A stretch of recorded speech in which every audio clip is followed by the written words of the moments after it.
जब एक भिखारी सबसे धनी व्यक्ति बन गया। गौतम बुद्ध की प्रेरक कथा। बहुत समय पहले की बात है।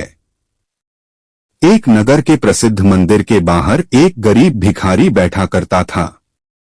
वह हर दिन राहगीरों से भीख मांगता, लेकिन उसे जीवन में कोई उद्देश्य नजर नहीं आता था। उसका नाम रामू था और उसके मैले कुचैले कपड़े, झुकी हुई कमर और थकी हुई आंखें उसकी कठिनाइयों की गवाही देती थीं। एक दिन उसी नगर में गौतम बुद्ध अपने शिष्यों के साथ पहुंचे।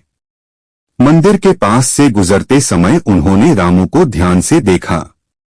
उनकी गहरी, शांत आंखों में अपार करुणा झलक रही थी। वे रामू के पास आए और थोड़ी देर तक उसे निहारते रहे।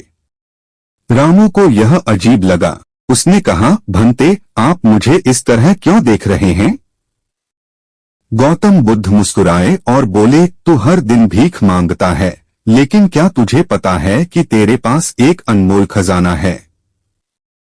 रामू चौंक गया। खजाना? मेरे पास तो फटे हुए कपड़े तक नहीं हैं, मैं कहां से अमीर बन जाऊंगा? बुद्ध ने शांत स्वर में कहा, अगर मैं तुझे एक ज्ञान का उपहार दूं जिससे तू सबसे धनी व्यक्ति बन सके, तो क्या तू उसे अपनाएगा? रामू ने झिझकते हुए कहा, यदि सच में यह संभव है तो हाँ, मुझे वह उपहार दीजिए। गौतम बुद्ध ने पास रखी एक रोटी की ओर इशारा किया और बोले, आज से तू किसी से भी भीख नहीं मांगेगा। इसके बजाय जो भी तेरे पास आए उसे कुछ देगा। रामू ने हैरानी से कहा, लेकिन भंते, मेरे पास खुद कुछ नहीं है।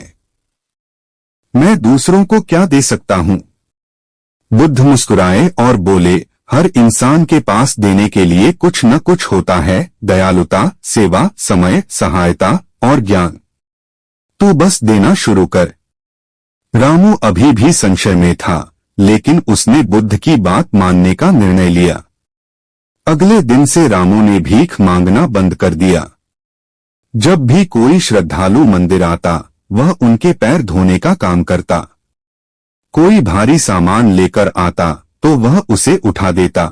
यदि कोई परेशान दिखता तो वह उसे सांत्वना देता। धीरे धीरे लोग उसकी सेवा से प्रभावित होने लगे। एक दिन नगर का एक धनी व्यापारी वहां आया।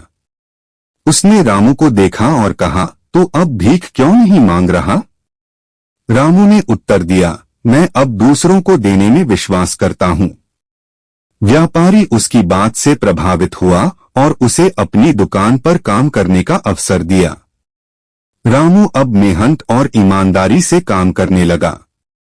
उसकी सेवा और सच्चाई देखकर व्यापारी ने उसे दुकान का प्रबंधक बना दिया। कुछ वर्षों में वह खुद एक सफल व्यापारी बन गया।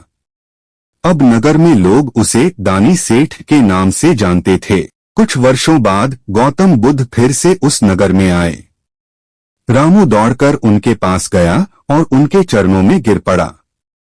भंते, आपके दिए ज्ञान ने मेरी जिंदगी बदल दी, रामू ने कहा। बुद्ध ने उसे आशीर्वाद देते हुए कहा, धन का असली अर्थ केवल सोना चांदी नहीं है। सच्चा धन वह है जो हम दूसरों को देते हैं, सेवा, करुणा और प्रेम। जिसने यह समझ लिया वह कभी गरीब नहीं हो सकता। सेवा और परिश्रम ही सच्चा धन है। जो देता है वही सबसे अमीर बनता है। धन का मूल्य तभी है जब वह दूसरों की भलाई में लगे। अपने जीवन में परिवर्तन स्वयं लाना होगा। दूसरों पर निर्भर रहकर कुछ नहीं मिलेगा। अगर आप भी जीवन में समृद्धि और सफलता चाहते हैं तो पहले दूसरों की सेवा करना सीखें।